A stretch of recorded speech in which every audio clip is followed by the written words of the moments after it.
কে কে ওখানে আমাকে মন করে ডাকছে? কি অদ্ভুত চেহারা! তাহলে কি সে যমদূত? না না, তুমি সরে যাও, আমার সম্মুখ হতে সরে যাও। আমি মরতে চাই না, আমি বাঁচতে চাই, আমি বাঁচতে চাই। কি হঠাৎ করে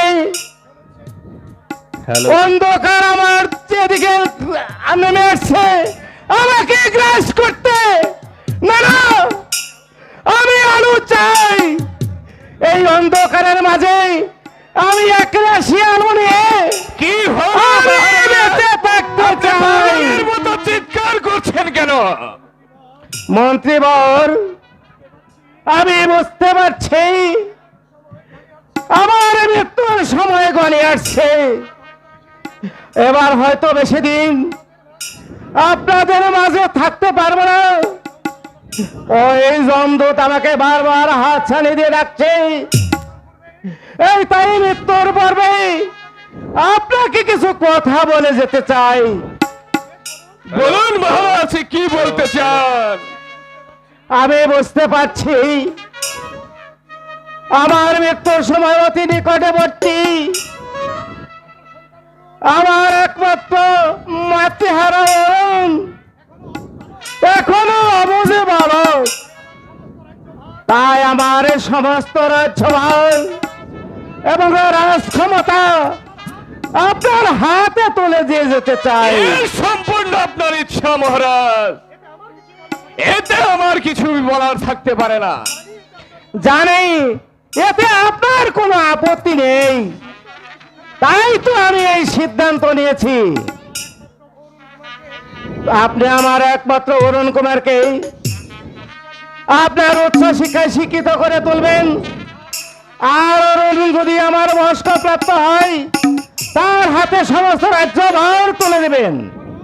বলুন, আমার শর্তগুলো আপনি মেনে চলবেন? এই ব্যাপারে আপনি নিশ্চিন্তে থাকতে পারেন মহারাজ। এই আমি আপনার কাছে শপথ করছি, আমার জীবনের বিনিময় হলেও আপনার শর্তগুলো অক্ষরে অক্ষরে পালন করে যাব। স্বার্থের মোহে আমি কোনদিন বেঈমানি করতে পারবো না। আমার উপর আপনি বিশ্বাস রাখুন মহারাজ। বিশ্বাস আছে বলেই তো আমি এই সিদ্ধান্ত নিয়েছি। বেশ, আমি অরুণ কুমারকে আজ স্কুলে ভর্তি করে দিয়ে আসবো। তাই করুন মন্ত্রীবর।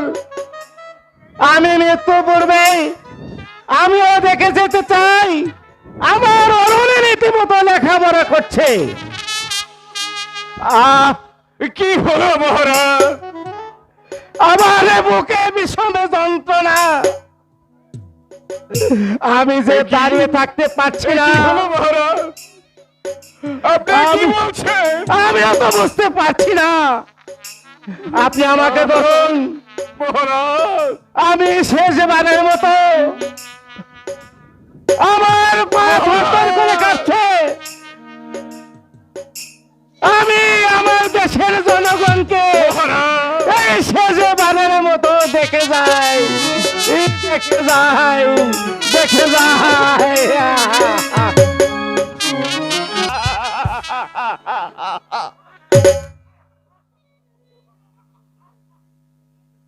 আমাদের মহারাজ পরপারে চলে গিয়েছে, এখন আমার উপর সে দায়িত্ব দিয়ে গেলেন।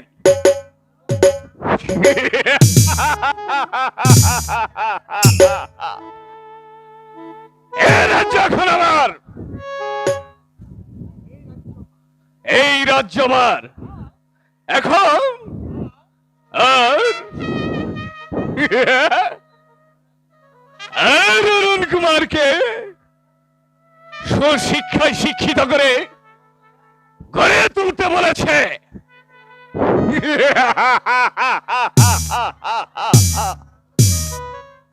অরুণকে আমি ঠিকই সুশিক্ষায় শিক্ষিত করে তুলব, তবে রাজ্যে নয়, অন্য রাজ্যে।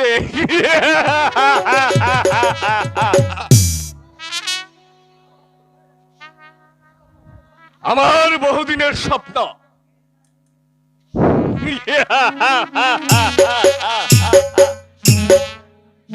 এই মাস্টার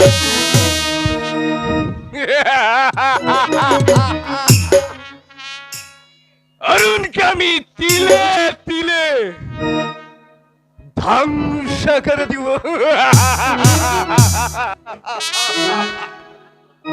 তারপর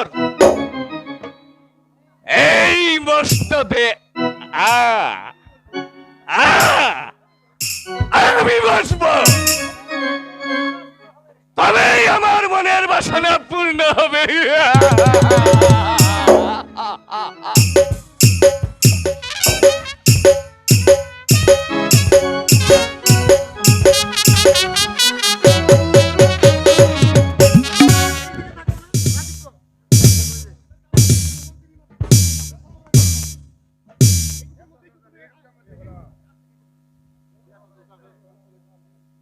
আমি হলাম মহাবীর রাজা বলে পরিচিত। কোন শত্রুকে আমার সম্মুখে কোনোদিন মাথা তুলে দাঁড়াতে দেয়নি। আর যারা আমার বিরুদ্ধে অস্ত্র ধারণ করে তাদেরকে আমি বাহুবলে চিরদিনের জন্য ঘুম পাড়িয়ে দিই।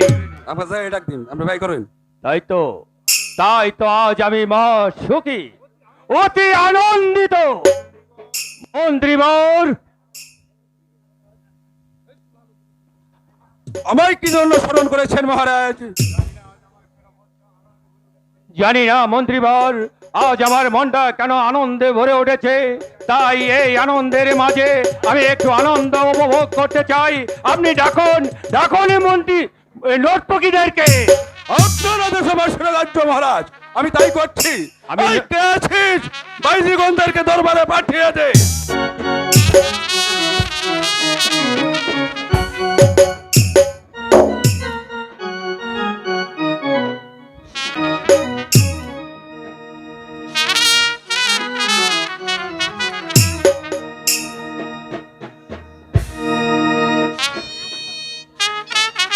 শোনো ভাইজিগণ,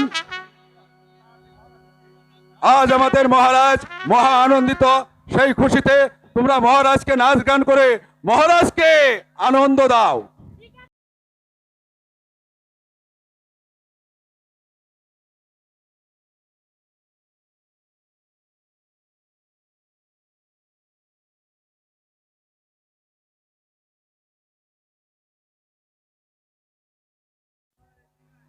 সাব্বাস, সাব্বাস বাজিগণ, আজ তোমাদের নাচ গানে আমি বড়ই আনন্দিত হয়েছি।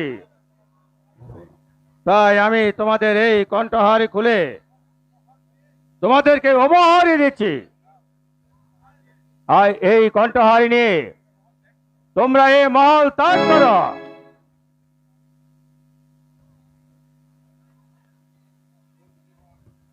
মন্ত্রীবর, বলুন মহারাজ। আমি জানি এই দুনিয়াতে আমার এসে সুখী আর কেউ নেই।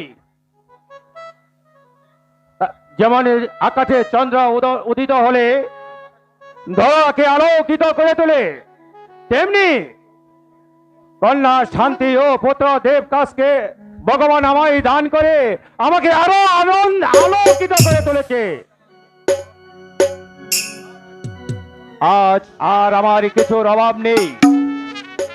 শুধু তাই নয় মহারাজ, আপনার প্রজা পালনে খুশি হয়ে এই রাজ্যের সমস্ত প্রজারা আপনার মজবুত। তাই তো আমি সারাক্ষণ প্রজাদের চিন্তায় মশগুল থাকি। প্রজারা সুখী হলে আমিও সুখী।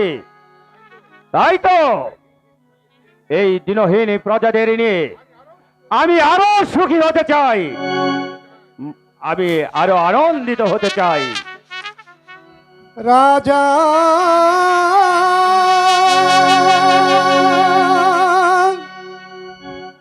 অহংকার করোনা, করোনা অহংকার। রাজা অহংকার করোনা, তুমি করোনা অহংকার।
ফল হবে যে তোমার রাজা অহংকার করো না তুমি করো না অহংকার রাজা অহংকার করো না তুমি করো না অহংকার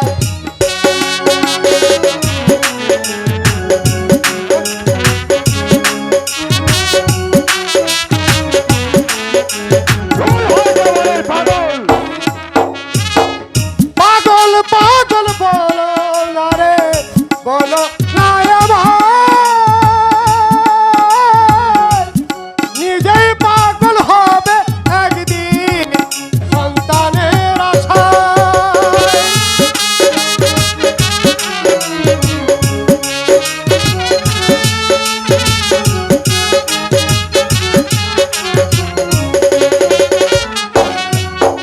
ও পাগল পাগল বলো না রে বলো না আমার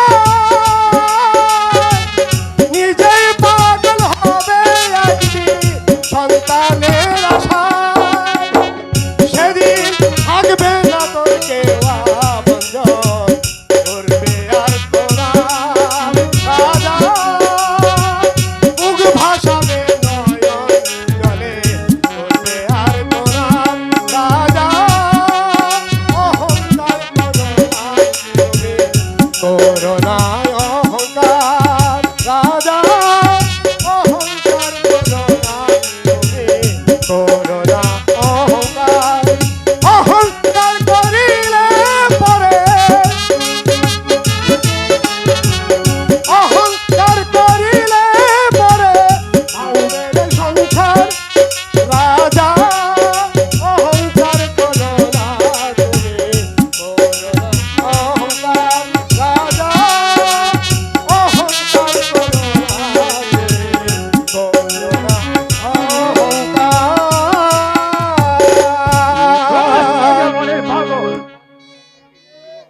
একই মন্ত্রী বল, পাগলের এই কথাগুলো যে আমার প্রাণে আতঙ্কের সৃষ্টি করেছে, বলুন আমি যে আরে ভাবতে পারছি না মন্ত্রী বল, বলুন বলুন মন্ত্রী বল, পাগলের এই কথা কি কোনোদিনই সত্য হতে পারে মন্ত্রী বল? পাগলের এই কথা কি কোনোদিনই সত্য হতে পারে? আপনি শান্ত হন মহারাজ। ওই উদাসীনী পাগলের কথায় আপনি বিচলিত হবেন না। কথাই বলে পাগলে কিনা কয় আর পাগলে কিনা কয়। হ্যালো হ্যালো তবু কেন জানে ওই পাগলের এই কথাগুলো এক একটা বিষ মাখানো তীরের মতো আমার হৃদয়ে বিঁধে যাচ্ছে। এসব কথা আপনার মন থেকে মুছে ফেলুন মহারাজ। মন্ত্রী বল, আমার এই মেয়ে শান্তি কোথায়? তাকে এই স্কুলে ভর্তি করার আজই ব্যবস্থা করুন গিয়ে। আমি তাই করবো মহারাজ, সেজন্য কোনো চিন্তা করবেন না। আমি যেমন করে হয় ওই মা শান্তিকে ওই স্কুলে ভর্তি করে দিয়ে আসবো। এবার চলুন মহারাজ, বিশ্রাম করতে চলুন। তাই চলো মন্ত্রী বর, তাই চলো।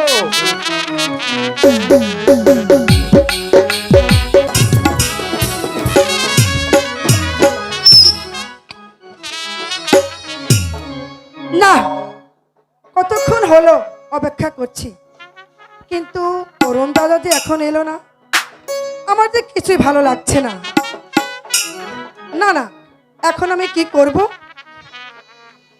হ্যাঁ, পেয়েছি। এই অবসরে আমি একটা গান গেয়ে নিই। আই গো কোথায় রইলে অরুণ দাদা, আসো না চলিয়া।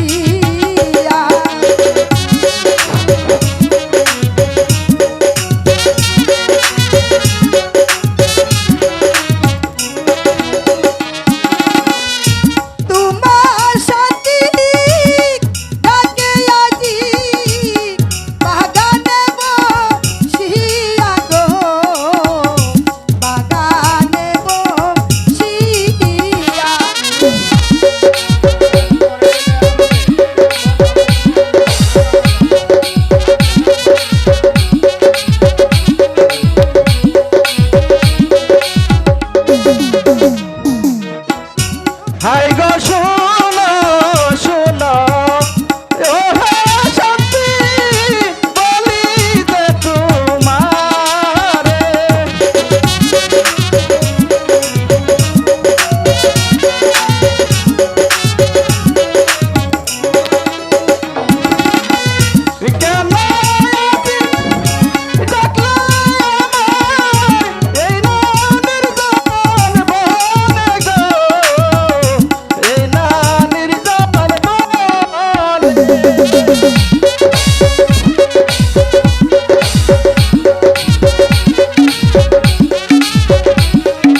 আমাকে তুমি ভালোবাসবে? আমার ভালোবাসা কি তোমার হৃদয়ে স্থান দেবে? হ্যাঁ শান্তি, আমি চিরদিন তোমাকে ভালোবেসে যাব।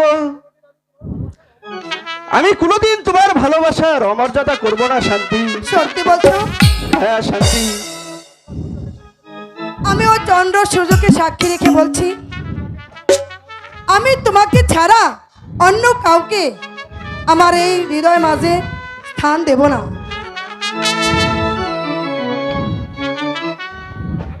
আমি তোমার চিরদিন, আমি তোমারই থাকতে চাই। শান্তি, তাই হবে শান্তি। চিরদিন আমি তোমাকে আমার পাশে বেঁধে রাখবো। কোনোদিন তোমাকে আমার হৃদয় হতে হারিয়ে যেতে দেব না শান্তি। তাই যেন হয়, তাই যেন হয় অরুণদা। হ্যাঁ শান্তি। হাই গো তুমি আমার হবে বধূ, আমি হব স্বামী। সত্যি?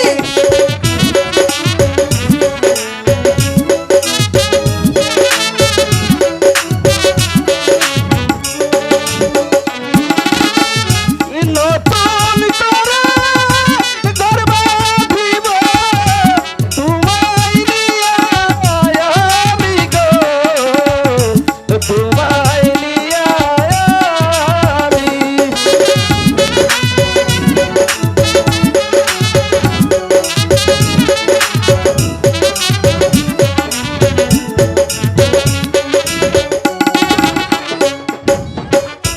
তো দিনে সাধনার ফল খুঁজে পেলাম আমি।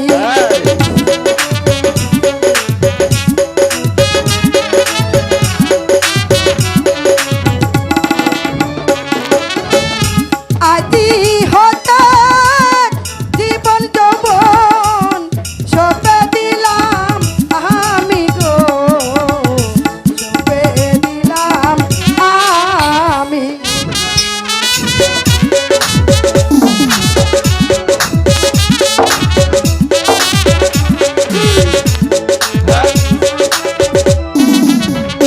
হাই গো কথা দিলাম শান্তি শান্তি যাব না ছাড়িয়া।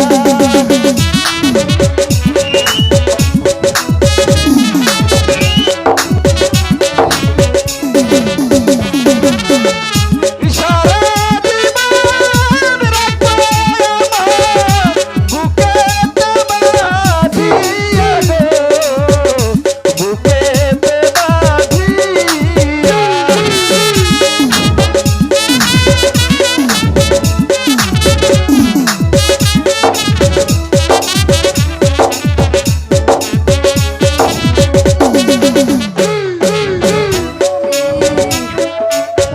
আমি তোমার প্রেম যমুনা, আমি তোমার তরি।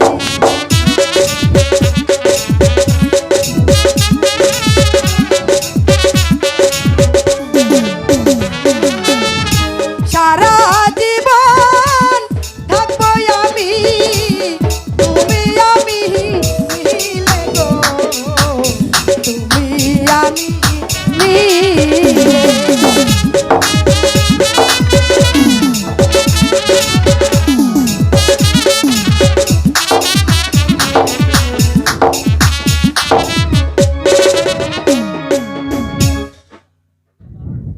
অরুণ দাদা, শান্তি, শোনো শান্তি, আমরা অনেকক্ষণ হয় এখানে এসেছি। হ্যাঁ চলো চলো এবার বাড়ি ফিরে যাই। যাবো তো নিশ্চয়। বন্ধু, অনেক সময় হয়েছে, এখন চলো আমরা বাড়িতে যাই। হ্যাঁ শান্তি, তাই চলো আমরা এখন বাড়ি ফিরে যাই। তাই চলো।